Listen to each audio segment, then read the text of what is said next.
Assalamualaikum dan salam Malaysia Berani. Apa khabar anda semua? Selamat datang ke Naratif Khas. Anda bersama saya, Hafid Olsen. Untuk Naratif Khas ini bermula waktu ini sehingga jam 10 malam ini di TV1 dan juga di saluran berita RTM dan juga menerusi Facebook Live Berita RTM. Dan pada malam ini, Naratif Khas diteruskan dengan satu topik penting, jenayah penipuan tawaran pekerjaan di luar negara yang kita dengar kebelakangan ini dan juga kita baca di ruangan media yang cukup menakutkan kita kebanyakannya, terutama ibu bapa yang sudah pun melaporkan kes anak mereka yang berada di luar negara diperlakukan sedemikian dan sebagainya. Itu yang kita akan bincangkan kerana hari ini kita bukan ingin melihat dan juga menuding jari kepada pihak mana yang salah ataupun tidak, tapi mencari satu solusi yang penting untuk kita selesaikan dan juga melihat bagaimana perkara ini perlu diselesaikan secara tuntas dan berkesan. Kalau kita melihat kepada faktanya yang dikeluarkan oleh Kementerian Luar Negara KLN, menerima 564 laporan warga negara Malaysia yang menjadi mangsa sindiket jenayah penipuan tawaran pekerjaan di luar negara setakat 13 Februari tahun ini. Dan antara laporan yang diperoleh adalah menerusi kedutaan besar Malaysia di Bangkok, Thailand, Phnom Penh, Kemboja, Vientiane, Laos dan Yangon di Myanmar. Dan seramai 401 orang berjaya diselamatkan dengan 377 orang dihantar pulang. Dan ini adalah data setakat Februari tahun ini. Kita mungkin ada data yang lebih jelas dan juga lebih segar yang kita akan bawakan kepada anda pada hari ini. Dan bersama saya hari ini iaitu Tuan ACP Hazri Khamis, penolong pengarah bahagian D3 Atipsom Jabatan Siasatan Jenayah Bukit Aman. Assalamualaikum Tuan. Waalaikumsalam. Baik, terima kasih Tuan. Dan hari ini kita bercakap berkenaan dengan jenayah penipuan tawaran pekerjaan di luar negara yang kita lihat kebelakangan ini. Ini data yang dikeluarkan. Mungkin awal ini Tuan kita terus melihat kepada fakta ini. Adakah fakta ini setakat 13 Februari tahun ini? Mungkin ada datanya sudah pun dimaskinikan. Ini adalah data daripada KLN. Kita ada data sendiri, polis sendiri. So kita akan share dengan KLN juga. So mengikut data PDRM, so daripada tahun 2021 sehingga awal Mei 2023, kita telah terima 277 laporan polis. Okey, ini the fact. Ini fakta. So laporan polis yang dibuat oleh keluarga mangsa ataupun waris mangsa kepada polis, di mana melibatkan 355 mangsa. 355. Dan kita telah selamatkan 247 dan yang masih terkandas adalah 108. 108 mangsa lagi yang masih belum diselamatkan. Baik, kenapa saya memetik dan juga meminta Tuan untuk berkongsikan data terkini? Kerana ini kita ingin menunjukkan kepada anda betapa penting dan juga betapa seriusnya kes ini yang perlu disegerakan dan juga diselesaikan, dan kita ucapkan terima kasih kepada PDRM dan juga kerajaan secara khususnya untuk menyelesaikan isu ini secara tuntasnya. Baik, untuk kita perjelaskan awal ini, untuk kita melihat dalam bidang kuasa, sudah tentu kalau kita lihat kuasa polis itu adalah satu perkara yang penting untuk selesaikan perkara ini. Tapi untuk kita melihat SOP kepada setiap laporan itu bagaimana ianya diselesaikan sebenarnya? Okey. Untuk bidang kuasa ni kita merujuk kepada akta yang kita guna pakai, iaitu Akta Atipsom 2007. So di mana kita apabila kita terima satu maklumat tentang penipuan pekerjaan di luar negara, kita akan memulaskan siasatan. Bila kita mulakan siasatan, kita akan diberi kuasa mengikut Seksyen 28 Akta Atipsom. So dibekalkan dengan kuasa penuh untuk menyiasat. Kita siasat, apabila siasatan lengkap, kita akan merujuk kepada pihak peguam negara untuk mendapat keputusan. Berakhirlah kita punya siasatan. Okey, apabila laporan telah diserahkan itu, sebab kita ingin melihat setelah laporan itu dibuat dan sebagainya, bila laporan itu diserahkan, langkah berikutnya bagaimana tu? Langkah berikutnya apabila kita mendapat keputusan untuk menuduh pesalah dalam kes ini, kita akan tuduh di mahkamah. Apabila mendapat arahan daripada peguam negara. Itu step pertama ataupun langkah yang awal untuk kita lihat dalam bidang kuasa dan juga laporan, apabila laporan diterima dan sebagainya. Baik, tadi Tuan dah juga kongsikan kepada kita data-data penting untuk kita lihat 108 yang masih lagi belum diselamatkan dan sebagainya. Kepada angka-angka ataupun nombor yang kita dengarkan ini sebenarnya, mungkin kita lihat kepada pecahan yang diselamatkan itu bagaimana, kenapa yang berbaki ini masih lagi belum dapat diselesaikan? Okey. Untuk makluman sebanyak 247 orang diselamatkan. Ini adalah kerjasama di antara agensi-agensi kita, di badan penguasa di luar negara, iaitu ASEANAPOL dan juga Interpol. So apabila kita mendapat laporan tentang mangsa, So kita akan salurkan kepada Asanapol ataupun Interpol ataupun kedutaan kita melalui Kementerian Luar Negara. 247 orang ini adalah kerjasama di antara PDRM, Kementerian Luar Negara dan juga Asanapol dan juga Interpol. Dan yang masih terkandas adalah di mana kita tidak dapat mengesan. Kita tidak dapat mengesan di mana mangsa berada. Untuk makluman. Ini satu orang kata libat urus ataupun kerjasama antara dua negara bukan satu perkara yang mudah bila melibatkan negara luar. Ya. So bila melibatkan negara luar kita terpaksa melalui proses yang panjang di mana kita uruskan Kementerian Luar Negara dan juga kedutaan kita. So untuk makluman kita telah berurusan dengan 2 buah negara iaitu Kemboja dan juga Thailand. So di mana kita telah dibantu oleh pihak Kementerian Luar Negara untuk membincangkan, bermesyuarat tentang isu perdagangan orang ini di luar negara. Itu satu tugas bukannya yang mudah untuk bekerjasama dengan negara luar kerana melibatkan undang-undang negara berkenaan dan sebagainya. Dan awal tadi saya kongsikan kepada anda beberapa fakta di mana antara negara yang merekodkan ataupun menerusi laporan adalah di Kedutaan Besar Malaysia di Bangkok, Phnom Penh dan juga di Yangon, Myanmar. Kalau melihat kepada negara-negara ini, sebenarnya negara mana yang dilihat paling tinggi yang dilaporkan kes ini sebenarnya? So kita tengok berdasarkan statistik yang kita terima, negara yang paling banyak adalah Kemboja. So yang kedua adalah Myanmar dan yang ketiga adalah Laos. Okey. So 3 negara ni yang majoritinya mangsa di sana. Yang paling sukar untuk diselesaikan? Okey, yang paling sukar untuk diselesaikan adalah Myanmar. Myanmar. Okey. Soal politiknya lah. Ya. So ini kita melibatkan seni pentadbiran di negara tersebut. Itu satu perkara kalau kita melihat di negara luar yang menjadi negara utama untuk kita lihat dan sebagainya. Kalau kita melihat kepada data lain, kalau tuan boleh kongsikan kepada kita, mangsa-mangsa daripada Malaysia ini, kebanyakan mereka ini daripada negeri mana dan juga julat umurnya seusia berapa yang menyebabkan mereka ini mudah tertipu dan sebagainya ni? So untuk makluman, mangsa-mangsa ini kebanyakan daripada Semenanjung Malaysia. So dan ada sedikit daripada Sabah dan Sarawak. Kebanyakan julat umur adalah 16 sehingga 45 tahun. Kira masih muda lah. Kalau kita lihat, saya ada melihat bacaan di media misalnya, mereka ini terpengaruh dan juga terdesak untuk mendapatkan peluang pekerjaan. Modus operandi yang bagaimana sebenarnya yang digunakan yang membolehkan atau menyebabkan mereka ini begitu mudah terpengaruh sebenarnya? Daripada siasatan kita dan juga risikan kita yang kita dapat, modus operandi sindiket ini adalah sindiket akan menawarkan, mengiklankan pekerjaan di media sosial dan juga di portal laman cari pekerja. So di situ ditawarkan gaji dengan lumayan, ditawarkan dengan kemudahan yang bagus dan juga logistik yang bagus. So bila di situ mangsa-mangsa telah ditawarkan dengan tiket penerbangan ataupun transportation ke destinasi. So apabila sampai di sana, mangsa-mangsa ini akan dilatih dan juga oleh sindiket untuk bekerja sebagai skamer, pelaburan palsu ataupun love scam. Ini kalau saya mungkin terpengaruh. Tawaran yang begitu menarik dan juga bila bercakap soal duit ini boleh menyebabkan gelap mata dan sebagainya. Ini salah satu faktor. Kalau kita melihat juga mereka ini menggunakan media sosial sebagai platform utama. Mungkin ada sindiket ataupun third party yang menguruskan mereka. Adakah ianya di peringkat global ataupun mereka sebenarnya berada di peringkat tempatan untuk kita kena pasti? Okey, untuk makluman semua, berdasarkan risikan kita dan juga intelijen yang kita dapat daripada mangsa-mangsa. So pada 3 Ogos 2022 kita dengan PDRM bersama Jabatan Tenaga Kerja dan juga Task Force NSO Mampu telah membuat satu operasi yang dinamakan Op Pintas.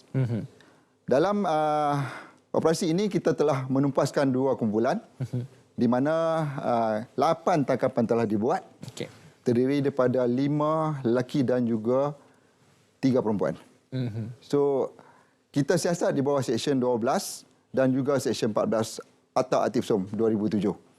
Di mana kita lihat Seksyen 12 dia punya hukuman boleh penjara tidak lebih 20 tahun dan Seksyen 14 ini adalah di bawah umur untuk atau untuk bawah umur dan juga orang yang kurang upaya di mana boleh dipenjarakan seumur hidup dan juga tidak kurang 5 tahun penjara dan juga boleh dihukum dengan sebat. Oh, itu hukuman yang diperuntukkan di bawah Seksyen 12. Saya difahamkan juga ada agensi sah yang bersekongkol telah pun ditahan dan sebagainya. Ini mungkin boleh diperjelaskan ataupun ada statistik tertentu untuk agensi yang dikatakan sah yang bersekongkol memperdaya warga tempatan ini. So kita dah bentas 2 kumpulan. Okay. Agensi yang didaftarkan untuk mencari pekerjaan di satu kumpulan dan mana yang satu kumpulan ini adalah bergerak secara bebas. Tidak didaftarkan dengan syarikat. Baik, saya pasti penonton juga cuba memahamkan dalam soal usia mereka yang masih muda dijadikan mangsa itu ataupun menjadi mangsa menggunakan platform media sosial ini. Kalau kita melihat kepada pecahan jantina dan juga bangsa itu sendiri, bagaimana kita melihat? Adakah ini ada bangsa tertentu yang menjadi statistik tertinggi dalam menyumbang kes ini? So berdasarkan statistik di mana kebanyakan mangsa terdiri daripada kaum Cina. So 95% adalah kaum Cina. Warga tempatan di sini. Warga tempatan di Malaysia. Baik, kalau kita melihat juga dalam soal pemerdagangan orang lah, dikatakan sebagai ini satu kesnya adalah penghabaan moden dikatakan. Ada dakwaan kalau kita melihat di media sosial berkatakan mereka didera dan sebagainya. Ini satu video yang mungkin satu pemahaman lain dan juga mungkin ada pemahaman lain yang dari segi yang perlu kita fahamkan lagi segi perundangan dan sebagainya. Bagaimana tuan boleh kongsikan supaya kita sebenarnya penonton juga hari ini faham dalam soal jenayah penipuan tawaran pekerjaan di luar negara ini? Okey, tidak dinafikan. Kami ada menerima maklumat berkenaan dengan kes penderaan mangsa. Walau bagaimanapun, tiada satu laporan yang dibuat berkenaan dengan penderaan tersebut. Kita juga menyaksikan ada yang kita terima melalui media sosial. Okey, kita tidak tahu kesahihan video tersebut. So oleh yang demikian, kami nasihatkan agar pihak mangsa dapat melakukan keadaan kejadian yang agak tindakan undang-undang dapat dilakukan.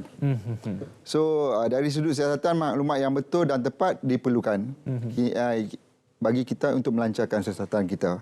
So dan sekiranya fakta yang diberikan tidak tepat, so ia akan mengganggu punya siasatan. Saya difahamkan juga mereka ini kadang-kadang dalam bentuk kumpulan individu, ada yang satu kampung pergi bergerak untuk mendapatkan pekerjaan ini. Ini kita akan dalami dan juga perjelaskan lagi bagaimana jenayah penipuan tawaran pekerjaan di luar negara ini perlu kita selesaikan dan untuk kita mencari di manakah grey area sebenarnya yang menyebabkan perkara ini masih lagi berlaku. Dan anda jangan ke mana-mana, kita berehat dulu seketika, kembali selepas ini dalam Naratif Khas.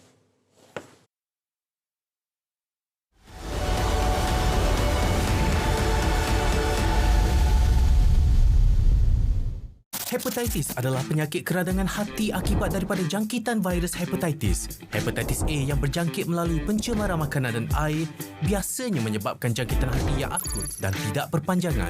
Hepatitis B dan C pula berjangkit melalui darah yang tercemar. Antaranya adalah melalui perkongsian jarum suntikan, transfusi darah, hubungan seksual dan jangkitan ibu kepada anak. Berlainan daripada hepatitis A, hepatitis B dan C boleh menyebabkan kerosakan hati yang kronik dan bara hati. Kebanyakan pesakit hepatitis B dan C tidak mengalami tanda dan gejala pada peringkat awal. Tanda atau gejala seperti muntah darah, jaundice dan busung hanya akan muncul setelah penyakit hepatitis menjadi semakin kronik.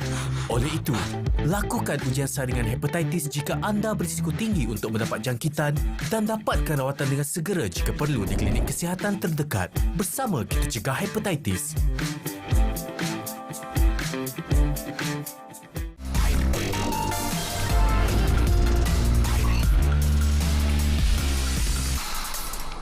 Saya ucapkan jutaan terima kasihlah kepada persatuan-persatuan restoran India Muslim, persatuan restoran India yang mana mereka sambut seruan kerajaan ni supaya untuk membantu golongan B40 inilah. Kita tahu ramai yang tak mampu untuk masuk restoran untuk makan. Hari ini mereka boleh makan dengan harga RM5 yang dikenalkan oleh kerajaan. Membantulah golongan B40 dalam menghadapi situasi ekonomi yang semakin mencabar ni, semua barang-barang keperluan naik harga sebagainya. Jadi mungkin ini salah satu inisiatif kerajaan lah untuk membantu golongan B40. Dan harapannya menu Rahmah ni menyeluruh lah ke seluruh negara.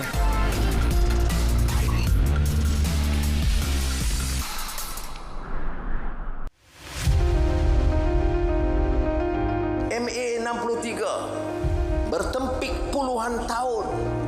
Jadi saya berikan jaminan kepada pimpinan Sabah dan Sarawak dan beri mandat penuh kepada TPM Datuk Seri Fadilah. Ambil bidang kuasa ini dan selesaikan sedaya upaya, apa sahaja janji yang dimeterai, laksanakan. Ada yang memperolok, ini kerana kononnya jaminan sokongan GRS GPS. Saya jawab, itu ada. Tapi yang lebih penting ialah tanggungjawab pimpinan generasi kini adalah untuk melaksanakan sumpah setia dan janji bapa-bapa kemerdekaan kita.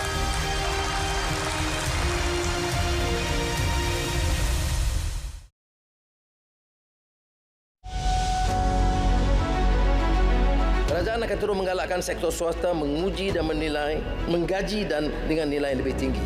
Masalah negara kita ini ialah peningkatan produktiviti tetapi kadar upah yang rendah.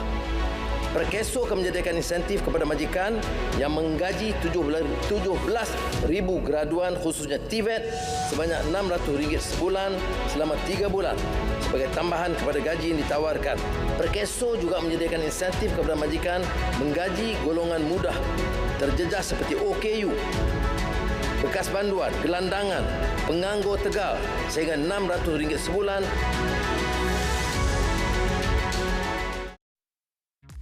Saksikan siaran langsung Perasmian Hari Wartawan Nasional 2023 oleh Yang Amat Berhormat Perdana Menteri Datuk Seri Anwar Ibrahim pada Ahad 28 Mei 2023 pukul 3 petang di TV1 saluran berita RTM dan RTM Klik.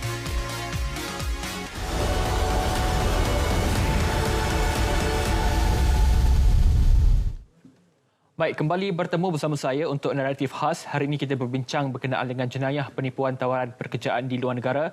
Masih lagi bersama saya Tuan SP Hazrul Khamis, penolong pengarah bahagian D3 Atipsom Jabatan Siasatan Jenayah Bukit Aman. Baik Tuan, kita kembali semula dalam naratif khas ini untuk menyambung kepada perbincangan kita. Saya difahamkan juga ada sekumpulan kampung itu pergi bersama dan juga mereka ini percaya kerana ada kawan yang turut sama pergi ke pekerjaan yang ditawarkan ini. Sebenarnya mereka ini kalau kita lihat secara logik akalnya, adakah mereka sudah mengetahui kerja mereka itu ataupun sekadar tertarik dengan tawaran yang ditawarkan itu sebenarnya? Majoriti daripada mangsa-mangsa ni tahu kerja dia orang adalah sebagai scammer di sana. Okey. Majoriti. So dan di samping itu dia orang tertarik juga dengan tawaran yang telah ditawarkan oleh pihak syndicate. Di negara itu scammer dan sebagainya. Itu satu perkara sebab kalau mereka sudah tahu sebab sudah tentulah ini adalah sebabkan tawaran duit yang begitu tinggi dan sebagainya. Satu lagi perkara yang kita sering disebutkan, saya melihat adalah dalam kes pembacaannya kerana ada disebutkan sebagai pemerdagangan manusia ataupun perhambaan moden. Okay. Adakah kes seperti ini diletakkan di bawah terma pemerdagangan manusia itu kerana itu satu terma yang cukup besar kalau kita bincangkan dekat sini sebenarnya? Bila kita bercakap tentang pemerdagangan orang, kita akan merujuk kepada definisi pemerdagangan orang di mana mengikut Seksyen 2 Akta Atipsom. Dalam seksyen tersebut dijelaskan segala perbuatan merekrut, mengangkut, memindahkan, memperoleh, mengekalkan, melindungi, menyediakan dan menerima seseorang bagi maksud eksploitasi dengan 7 cara. Yang pertama ancaman, yang kedua ada pemelarian, yang ketiga ada frauds, Yang keempat adalah perdayaan. Yang kelima adalah penyalahgunakuasaan. Dan yang keenam adalah penyalahgunaan kedudukan orang yang mudah terdedah kepada bahaya, perbuatan permendangan orang. Dan last sekali adalah pemberian penerimaan bayaran faedah untuk memperoleh kerelaan seorang yang mempunyai kawalan ke atas orang yang diperdagangkan. So, bagi maksud eksploitasi pula, dia ada 6. Yang pertama, seks. Yang kedua, kerja paksa. Perhambaan. Yang ketiga. Yang keempat, pengabadian. Yang kelima adalah aktiviti yang menyalahi undang-undang. Dan yang keenam adalah pembinaan organ manusia. Okey, bila kita bercakap tentang isu mangsa kita di luar negara ini, isu penipuan pekerjaan ini, kita takrifkan ini adalah termasuk dalam apa yang dijelaskan dalam Seksyen 2 definisi permendangan orang. Okey. Dan kita guna pakai Seksyen 3B di mana apabila aktiviti ini berlaku di Malaysia saja, bermula di Malaysia, akan dimasukkan dalam kes permendangan orang. Okey. So kalau kita melihat kepada kes jenayah penipuan tawaran ini, ada elemen-elemen lain yang turut terkesan dalam penipuan kerja ini sebenarnya. Kalau kita lihat tadi eksploitasi seks dan sebagainya, adakah termasuk juga dalam kes yang kita bincangkan ataupun hanya sekitar scammer ataupun penipuan itu saja? Okey, cuma satu saja. Okey. Terlibat tentang aktiviti yang menyalahi undang-undang. Okey. Itu saja yang kita dapat dan kesan sekarang. Okey, satu perkara ataupun satu para itu saja, iaitu penipuan atau penyalahan undang-undang dan sebagainya. Baik, dalam soal ini juga kita faham bahawa sekiranya kita berada di negara luar, berdepan masalah sebagainya, sudah tentu kita akan pergi ke kedutaan. Itu adalah perkara pertama. Dalam soal ini, apa lagi ruang yang mereka ada sekiranya mereka sudah pun tahu mereka ditipu ataupun diperdaya? Apa solusi yang mereka perlu lakukan di peringkat negara luar itu? Okey, untuk makluman, kita telah membuat rundingan dan juga membuat perjumpaan secara fizikal dengan badan penguasaan di dua negara. Okay. Sekiranya dalam kecemasan, bolehlah mangsa-mangsa ini terus ke pihak polis di sana ataupun pihak yang penguasaan di sana. Tidak ada masalah untuk terus berhubung? Tak ada masalah. Kerana akan terus menghubungi pihak di negara kita? Ya. Okey, itu satu perkara. Kerana ini juga perlu diperjelaskan kerana mereka ini berkesempatan untuk melakukan laporan dan sebagainya. Dan apabila pihak di sini menerima laporan itu, adakah pihak kita PDRM khususnya akan ke sana untuk melihat dan juga dari segi proses untuk menyelamatkan mangsa itu sendiri? Bagaimana proses itu berlaku secara detail kalau kita boleh kongsikan? Okey, apabila kita menerima aduan daripada waris mangsa, kita akan salurkan kepada kedutaan kita. Kedutaan pihak Asia Dapur dan juga Interpol. Apabila mangsa dapat diselamatkan, mangsa akan diuruskan oleh kedutaan kita. Sama ada kedutaan kita akan mangsa ditempatkan di depo immigration di negara tersebut kerana terpaksa melalui proses immigration. So mangsa-mangsa akan diambil berat dan diuruskan oleh kedutaan kita di sana. Diurus dengan sehabis baiklah. Ya. Ini satu peluang ataupun satu tindakan yang cukup murni untuk menyelamatkan rakyat kita di dua negara yang terkesan dengan perkara ini.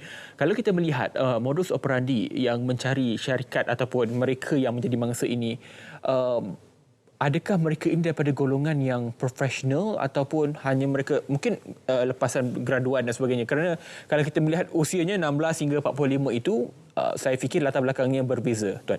Okey, untuk kita tengok mangsa-mangsa ini terdiri pada dua kategori. Okey. Yang pertama adalah lepasan graduate. Yang kedua adalah yang melepasi yang sekolah punya. Yang di SPM, lulusan SPM. Okey, di situ sindiket-sindiket ni akan yang mana berkelulusan yang graduan ni akan tak payah training. Okey, untuk training tak payah. So bila yang kategori kedua ni paksa buat training dulu. Ini adalah golongan ataupun dua kumpulan yang kita katakan kepada anda yang dikongsikan oleh Tuan Hazrul sebentar tadi bahawa ada jugalah golongan profesional juga mungkin golongan yang baru habis belajar dan sebagainya. Baik, kalau saya nak tarik kembali ke belakang dalam soal melibatkan kerjasama antara dua negara ini. Okay. Cabaran salah satu negara luar melibatkan undang-undang dan sebagainya. Apa lagi cabaran lain yang perlu kita lihat dengan jelas bahawa ini nampak mudah untuk menyelamatkan rakyat kita di luar negara tapi sebenarnya berdepan dengan seperkara dua yang lebih sukar untuk digambarkan. Okey. Kesukaran dalam kes penipuan ini adalah mengesan lokasi tepat mangsa. Okey. So memang susah untuk mengesan. Kita dapat laporan mengatakan mangsa berada di sini. Tapi apabila pihak kedutaan kita pergi ke tempat sebut memang kita tak jumpa, dah berubah. So that means itu yang masalah yang kita hadapi sekarang. Adakah ia di satu pusat atau tempatnya memang pelbagai, Pak? Kalau kita lihat negara Myanmar misalnya, itu cukup luas. Yeah. Adakah ia satu tempat tertentu di bandarnya atau kawasannya bagaimana? Macam di Kemboja. Di Kemboja, that means kawasan dia di banyak daerah. Okey. So banyak sindiket-sindiket berada di sana. Dan di Myanmar, kita terpaksa bekerjasama dengan pihak Thailand, di mana kawasan tersebut kita tidak dapat, kedutaan kita pun tidak dapat uruskan untuk memasuki kawasan tempat di mana sindiket beroperasi. Baik, kalau kita lihat juga, ini adalah satu perkara yang melibatkan satu jenayah rentas sempadan juga untuk kita lihat di sini. Untuk penjelasan yang pentingnya, pihak PDRM bekerjasama dengan Barat Antarabangsa untuk memastikan sindiket ini untuk tidak, orang kata, melepasi sempadan dengan begitu mudah sebenarnya. Ini satu cabaran juga sebenarnya. Betul. So, apa yang kita buat, apa yang PDRM buat adalah kita bekerjasama dengan badan Interpol dan juga Asanapol serta badan penguasaan di negara tersebut. Kita akan berkongsi maklumat dan juga berkongsi berkenaan sindiket yang telah kita identify. Yep, saya difahamkan juga satu jawatankuasa khas ditubuhkan hanya semata untuk kes ini. Ya, betul. Satu jawatankuasa yang telah diterajui oleh Kementerian Luar Negara di mana PDRN dan KDN berada di dalam jawatankuasa tersebut. Itu satu badan induk yang paling penting lah untuk kita lihat. Tapi sebenarnya dalam sambil kita menyelami dan juga memahami kes ini, ada yang mengatakan kes ini sudah lama berlaku dan juga baru-baru berlaku. Kalau melihat kepada timeline atau garis waktu yang sebenarnya, bila kes ini sebenarnya yang menjadi perhatian, yang mula orang sedar bahawa ini adalah kerjaya yang melibatkan penipuan ataupun skema ini, Tuan? Okey. Kes ini mula-mula berlaku yang mana masyarakat menyedari bahawa kes ini ada penipuan pekerjaan di luar negara pada September 2021. So sehinggalah awal tahun 2023. Ini bermakna kalau kita melihat kepada garis waktunya ketika pandemik COVID-19. Sudah pun boleh keluar dan sebagainya. Okey, itu antara garis waktu yang perlu kita jelaskan. Ini bermakna kes ini bukanlah satu perkara yang lama juga, tapi bukan satu perkara yang baru. Sudah kurang lebih 2 tahun sebenarnya untuk kita lihat. Baik, kalau kita melihat kerjasama ini ataupun sudah tentu kita akan melibatkan banyak agensi, sudah disebutkan melibatkan luar negara dan sebagainya. Baik, kita akan tanyakan selepas ini, melihatkan Kementerian Luar Negara satu perkara, mungkin saya pasti akan melibatkan lebih banyak lagi kementerian-kementerian lain dan itu kita akan kongsikan selepas ini. Kita akan berehat sekali lagi, kita akan kembali selepas ini dalam Naratif Khas.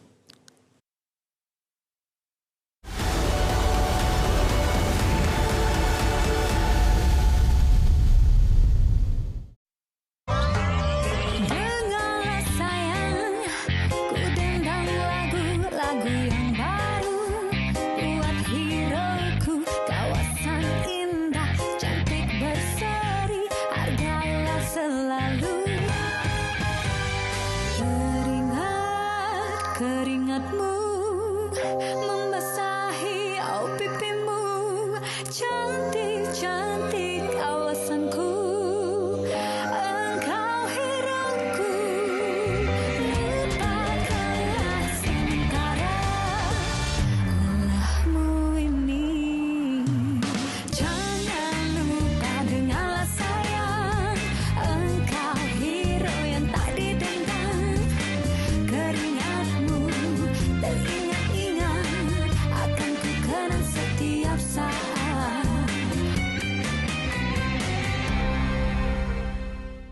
Hujung bulan lagi, duit yang dicari tidak memadai. Belanja setiap hari, FEN di sini, teman yang sejati. Dengan ikhlas hati, membantu anda berdikari. Sama-sama mendidik diri, bijak-bijak urus wang dengan informasi. Suka duka bersama kita tempuhi. Jangan-jangan jadi mangsa penipuan. Hati-hati apabila buat keputusan. Sama-sama didiklah diri dengan FE Network, Financial Education Network, agar anda bijak wang dalam segala aspek kewangan. Layari fenetwork.my atau kunjungi kami di Facebook, Instagram dan YouTube. Segalanya duit best dengan FEN.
Keperluan kaum wanita, terutamanya mereka yang terpaksa berhenti bekerja selepas tempoh cuti bersalin untuk menjaga anak-anak. Bagi menggalakkan wanita kembali bekerja, Perkeso akan meminda aktanya untuk membolehkan pemberian geran bersamaan 80% daripada nilai gaji yang diinsurансkan pekerja. Dianggarkan lebih 130,000 wanita yang kembali bekerja selepas bersalin akan mendapat manfaat daripada geran ini, melibatkan dana keseluruhannya RM290 juta. Saya menyeru supaya majikan memainkan peranan dan turut bertanggungjawab menyediakan pusat jagaan kanak-kanak di pejabat.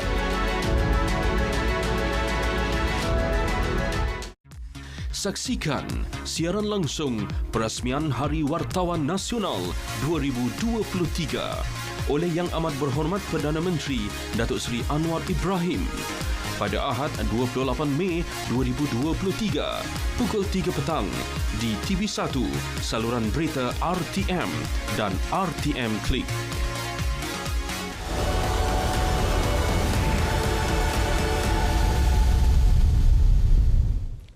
Baik, bertemu kembali, masih lagi bercakap berkenaan dengan soal penting untuk seluruh rakyat Malaysia, khususnya berkenaan jenayah penipuan tawaran pekerjaan di luar negara yang kita melihat kepada angka yang dikongsikan tidaklah begitu besar, namun cukup membimbangkan kerana melibatkan ratusan rakyat Malaysia yang terkandas di luar negara. Kita mendapat laporan dan sebagainya. Baik, sebelum saya bergerak kepada kerjasama antara kementerian dan sebagainya, kita tertanya-tanya juga dalam soal bila pihak PDRM khususnya menyelamatkan mangsa di luar negara dan juga pulang ke negara kita, apa langkah seterusnya kepada mereka yang diselamatkan ini? Adakah mereka ini perlu disoal siasat ataupun melalui satu proses yang panjang untuk diselesaikan secara keseluruhannya? Okey. Apabila mangsa-mangsa diselamatkan dan dibawa balik ke Malaysia, pihak PDRM akan merekod keterangan mangsa. So, mendapat maklumat daripada mangsa berkenaan dengan sindiket dan juga mangsa-mangsa yang lain yang berada di sana. So itu selepas kita merekodkan semua keterangan yang ada daripada mangsa, kita akan serah balik kepada keluarga mangsa. Itu satu proses yang panjang sebenarnya. Sebenarnya panjang. Memang panjang. Ya, berlaku di lapangan terbang atau ada satu operasi yang di lain tempat? Kita akan membuat di lapangan terbang. So di satu bilik khas dan di mana kita akan merekodkan keterangan mangsa-mangsa. Kerana rekod ataupun percakapan ini adalah penting untuk diambil tindakan berikutnya. Baik, saya difahamkan juga selain daripada bekerja dengan Kementerian Luar Negeri dan sebagainya dan juga negara luar, ada NGO juga yang berkaitan dalam membantu pihak PDRM khususnya untuk menyelesaikan perkara ini. Mungkin boleh dijelaskan dalam soal ini, NGO yang bagaimana membantu untuk menyelesaikan kes-kes tawaran pekerjaan ini? Okey, untuk makluman juga, kita telah bekerjasama dengan NGO dan juga lain-lain agensi. So seperti NGO yang memberi maklumat tentang kita, tentang mangsa-mangsa di mana kadang-kadang keluarga mangsa tidak melaporkan kepada pihak PDRM tapi melaporkan kepada pihak NGO. Okay. So dengan kerjasama pihak NGO, kita telah dapat mengesan mangsa-mangsa di negara-negara yang saya sebutkan tadi. Ini NGO di peringkat lokal? Lokal. Maksudnya di negara luar tidak ada NGO yang terlibat lah. Ya. Baik, itu soal NGO. Itu peranan yang penting dalam soal NGO. Dan selain daripada di peringkat kementerian, kalau kita melihat suatu melibatkan kes ini, satu kes yang besar, melibatkan Kementerian Luar Negeri, KLN, apa lagi kementerian lain yang terlibat sama dalam kes ini untuk diselesaikan setiap sektor yang ada ini sebenarnya? Okey, kementerian yang terlibat adalah Kementerian Komunikasi dan juga digital.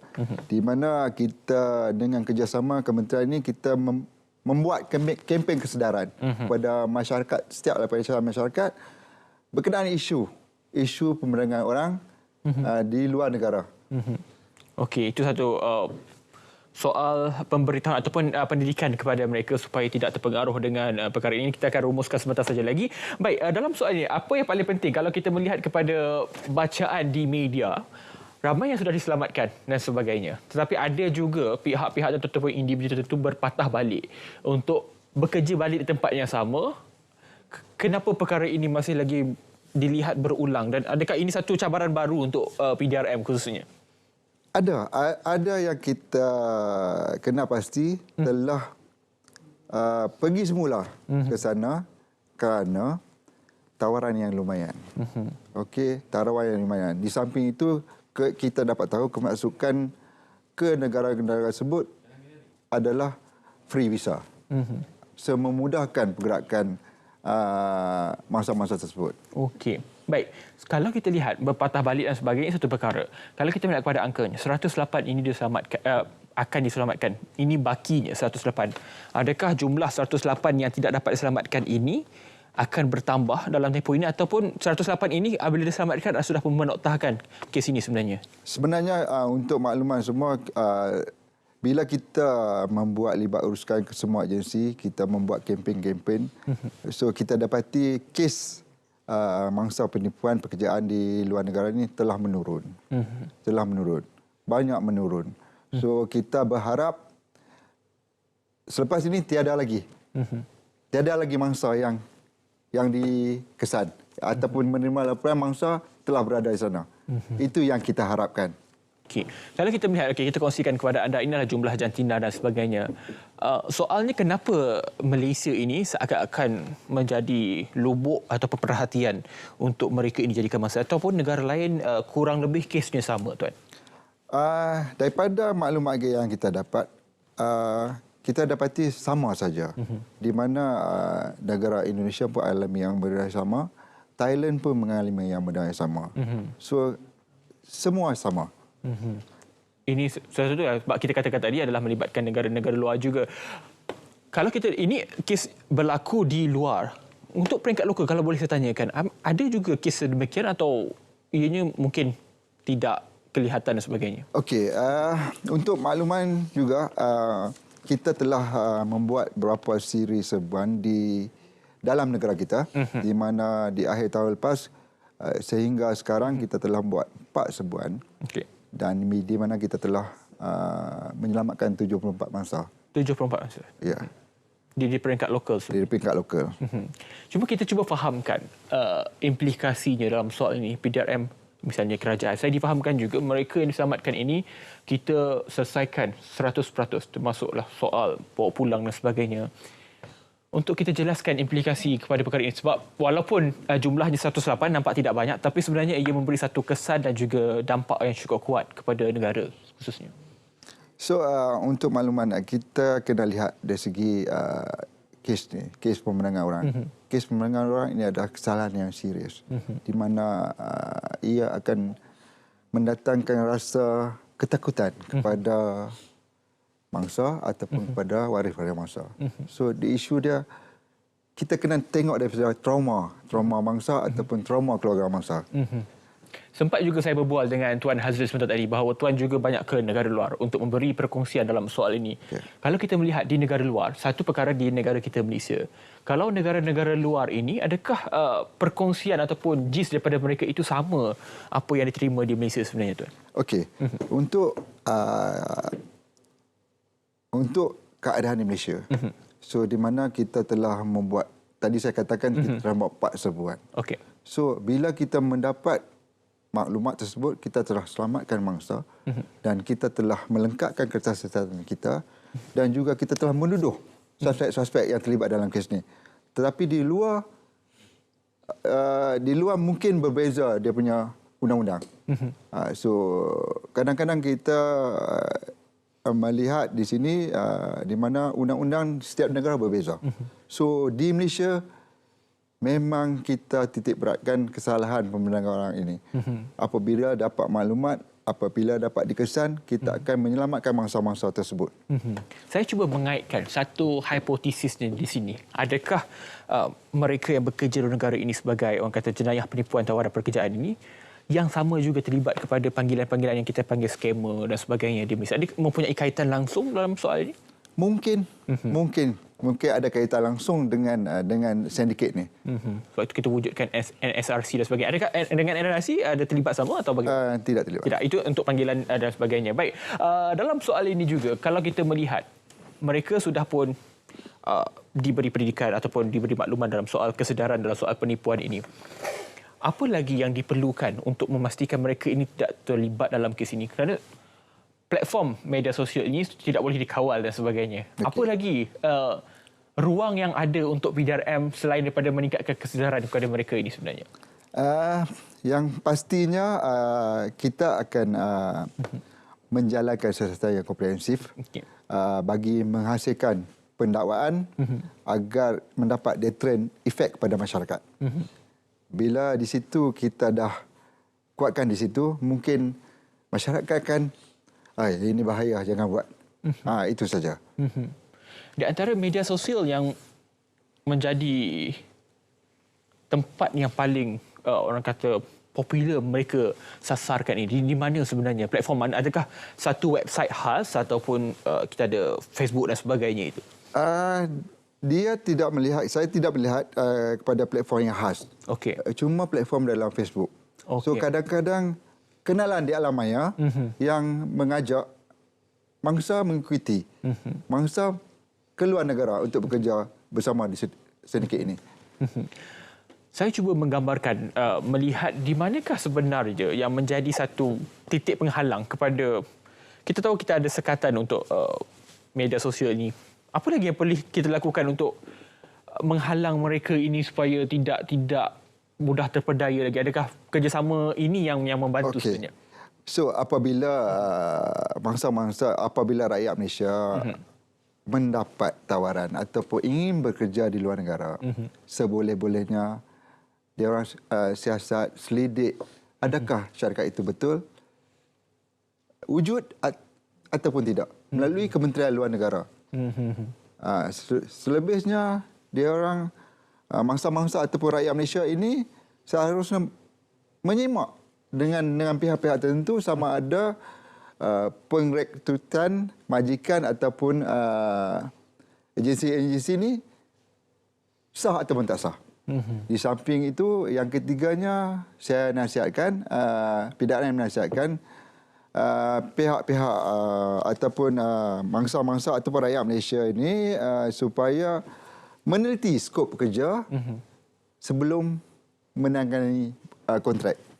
Itu paling penting. Ini lebih kepada kesedaran individu tertentu itu sendiri supaya tidaklah di akhir hari nanti menyalahkan mana-mana pihak dan sebagainya. Baik, kita akan berehat sekali lagi. Kita akan kembali selepas ini untuk kita merumuskan dan juga melihat lebih luas lagi bagaimana jenayah ini kita boleh noktahkan juga selesaikan dengan lebih tuntas. Kembali selepas ini dalam Naratif Khas.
Selamat Malam Malaysia adalah program bual bicara santai yang membawakan isu-isu semasa. Mentera Semerah Padi. Oh, semangat kita malam ini ya. Tuan ke program lebih pada ingin tahu. Perjalanan muzik kami tu ada berbagai watak. Ada elemen tradisional dengan moden. Prosesnya kita ajar punya. Nak buka mata semua orang tentang itu.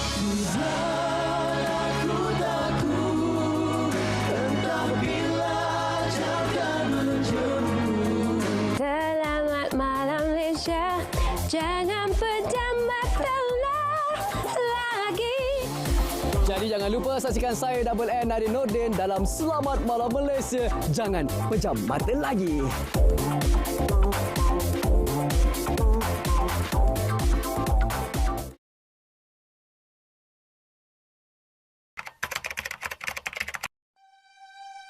Setiap pagi ke laut, teguran arwah yang terakhir itu pasti menyapa diriku. Ayah, nah. Tak payah, kita nak pergi dekat je ni.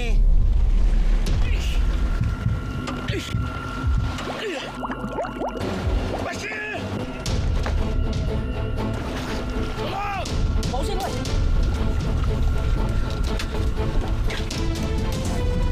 Satu kali syarat kecemasan melalui PLV telah disahkan. Maklumat diterima, kami sedia akan gerak forward. Detik hitam ini ternyata telah memberi kesan mendalam terhadap kehidupan kami. Sebelum ke laut, sungai atau tasik, sila pastikan keselamatan diri anda, anak-anak kapal dan penumpang sentiasa diutamakan.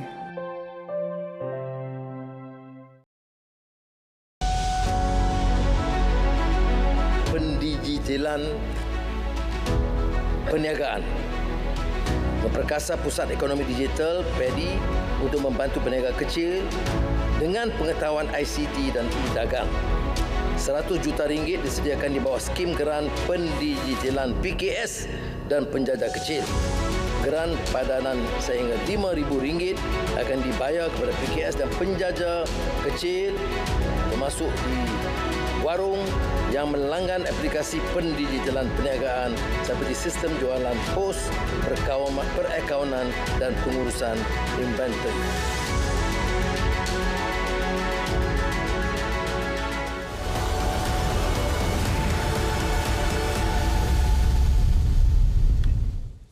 Baik, bertemu kembali dalam naratif khas memasuki gelanggang terakhir. Masih lagi bersama saya Tuan SP Hazril Khamis, penolong pengarah bahagian D3 Atip SOM Jabatan Siasatan Jenayah Bukit Aman, dan juga ada satu contoh khas untuk menyelesaikan isu jenayah penipuan tawaran pekerjaan di luar negara.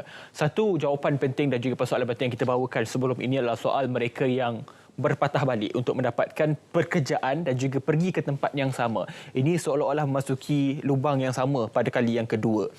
Dalam perkara ini, adakah pihak PDRM dan juga pihak kerajaan khususnya ada usaha untuk menyekat mereka ini daripada kembali, atau apa masalah yang ada di sini sebenarnya? Sebenarnya kita telah membawa perkara ini kepada pihak yang berkenaan dan juga kita telah menyalurkan kepada pihak di pihak badan penguasaan di negara tersebut. So apabila kita senaraikan nama-nama tersebut, kita minta tidak boleh memasuki negara tersebut, dihantar pulang balik ke Malaysia untuk elakkan. Baik, kalau soal, sekali lagi kita bersoalkan soal kita menghantar pulang. Kalau saya melihat di kerajaan negeri Johor misalnya, mereka akan setelah dibawa pulang ke negara, mereka akan disediakan peluang pekerjaan dan sebagainya. Untuk kes ini, setelah pihak PDRM bawa pulang ke Malaysia, apa lagi tindakan selain daripada soal siasat itu? Adakah kerajaan pihak PDRM akan terus memantau setiap individu ini, di mana mereka, pergerakan mereka dan sebagainya? Apabila selesai merekodkan keterangan mangsa-mangsa tersebut, mangsa-mangsa akan diserahkan kembali kepada pihak keluarga. Sekiranya kita perlukan lagi keterangan daripada mangsa-mangsa, kita akan menghubungi mangsa untuk memberi keterangan kepada kita. So, selebihnya kita tidak melihat kepada mangsa-mangsa tersebutlah. Bayangan daripada pihak Tuan sendiri dan juga PDRM, kerajaan khususnya, adakah kes ini dapat kita hentikan 100% atau akan ada berbaki-baki lagi yang kita perlu lihat, ataupun sememangnya ia akan boleh dihapuskan dengan kerjasama yang kita ada ini? Dengan kerjasama yang kita ada, dengan kesedaran masyarakat yang ada, kemungkinan kes akan menurun. Sehinggalah satu hari ia akan berhenti. Bila kesedaran terwujud di kalangan masyarakat kita. Kalau lihat kepada tahun 2021, trendnya adakah ia semakin menurun ataupun bersifat fluctuating ataupun turun naik, kalau Tuan boleh kongsi? Dari segi kita tengok, dari segi pada awal Januari hingga sekarang, kita dapati laporan yang diterima adalah menurun. So menurun. Sangat mungkin dalam 50% menurun. So trend ni saya rasa mungkin akan menurun kerana ekonomi di Malaysia telah berkembang. Peluang pekerjaan telah ada di Malaysia. So insyaAllah mungkin satu hari akan berhenti juga. Ini terkait juga dalam soal peluang pekerjaan dalam negara, soal ekonomi, kerana mereka ini memerlukan duit juga. Kita tidak salahkan mereka, tapi inilah perlu penjelasan kepada mereka. Satu persoalan penting juga saya pasti tertanya-tanya. Yang membuat aduan ini adakah mangsa 100% ataupun ada pihak keluarga yang berjumpa PDRM untuk membuat aduan? Boleh kita kongsikan gambaran yang sebenarnya berlaku dekat ground ni sebenarnya? Untuk makluman, kebanyakan laporan ini dibuat oleh keluarga mangsa dan juga waris-waris mangsa serta kenalan mangsa. Di mana mangsa-mangsa akan menghubungi keluarga Malaysia di Malaysia ni. Dan keluarga ataupun kenalan akan membuat laporan polis. Dan memberi kita butiran mangsa serta kedudukan mangsa. Ini bermakna mereka yang ditahan ataupun bekerja sana tidak dihalang mempunyai akses untuk berhubung dengan keluarga di sini? Dari sepanjang keterangan mangsa yang telah balik, kita dapati bahawa mangsa-mangsa diberi masa untuk macam menghubungi family. Ada masa untuk menghubungi family selepas waktu bekerja. Okey. Ini satu keadaan sebenar yang berlaku kepada mereka yang mungkin sedang menonton ini adalah ibu bapa yang anaknya menjadi mangsa dan sebagainya. Sekali lagi Tuan, kalau kita boleh gambarkan kepada mereka, untuk tidak terpengaruh ini, peranan ini juga penting kepada ibu bapa yang sedang menonton ini. Bagaimana mereka ibu bapa ini? Sebab saya difahamkan juga ada yang melalui bacaan saya, ada yang anak mereka keluar tanpa pengetahuan dan sebagainya. Ini kita melihat dalam soal kesedaran di peringkat institusi keluarga. Untuk pihak PDRM sendiri, bagaimana mereka ini perlu ditekankan dalam soal ini? Daripada keluarga mangsa, saya dapat lihat ibu bapa perlu memantau di mana anak-anak bekerja, di mana dengan siapa anak-anak mereka berkawan, dan sebarang aktiviti. Mengambil tahu. Sebenarnya ibu bapa perlu mengambil tahu. Tapi ada juga dakwaan bahawa mereka yang menjadi mangsa ini adalah mereka berasal dari kawasan pedalaman. Adakah ini satu dakwaan yang berasas atau ada juga mereka ini daripada kalangan ataupun mereka yang duduk di kawasan bandar yang terdedah kepada informasi dan sebagainya? Mangsa-mangsa ini daripada statistik kita yang kita dapat lihat, ada yang daripada kawasan luar bandar, ada yang di kawasan di bandar. So taburan dia kebanyakan di bandar-bandar. Okey, dan kalau kita melihat kepada 108 kes tadi, kalau kita boleh, Tuan boleh kita melihat kepada projection itu. 108 itu selalunya, sebab saya melihat kepada kes ini, saya lihat kes yang diselesaikan begitu pantas dapat diselesaikan. Untuk 108 ini, kalau kita boleh dapatkan bayangannya berapa lama sebenarnya untuk, ataupun setiap kes itu berbeza waktu yang diambil untuk diselesaikan? Okey, kita tengok di sini. Kadang-kadang daripada 108, okey, kebanyakan bila keluarga mendapat tahu anak-anak dia bekerja dengan sindiket di luar negara, dia membuat laporan polis berkenaan anaknya berada di sana. Setengah-setengah rakyat kita ini apabila ke sana mendapat gaji yang lumayan, mendapat komisen yang lumayan, rakyat kita tak nak balik ke Malaysia. So tapi kita terpaksa Yasmin, kita kod dia dimasukkan dalam golongan mangsa. Kerana ibu bapa telah buat pelaporan polis. Wahal anak beliau, anak-anak ni tak nak balik ke Malaysia. Itu satu isu yang teknikal juga untuk kita gambarkan. Baik Tuan, kalau di ruangan terakhir ini sekali lagi kita perlu pesankan kepada mereka supaya kita ingin lihat sebenarnya 108 ini adalah angka yang perlu kita lihat, adalah angka yang terakhir. Apa lagi perlu kita titip pesankan kepada mereka supaya PDRM akan lebih mudah, tidak lagi, ya betul, tugas PDRM itu memang inilah tugasnya untuk menyelamatkan dan sebagainya. Pesan kepada mereka ini supaya tidak ada lagi isu yang sedemikian ini berlaku. Okey, pihak PDRM ingin menasihatkan semua warga negara Malaysia supaya berhati-hati dalam menerima tawaran kerja, sama ada di dalam ataupun di luar negara. Seperti yang saya katakan tadi, jika ingin bekerja di luar negara, sila semak kesahihan dan ketulinan maklumat bakal majikan itu dengan Kementerian Luar Negeri. Pastikan maklumat yang terperinci mengenai syarikat, pengrekrutan, majikan dan skop kerja diperoleh sebelum membuat keputusan menerima tawaran pekerjaan tersebut. Pastikan juga segala kontrak atau perjanjian ada jelas dan dibaca dengan teliti sebelum ditandangani.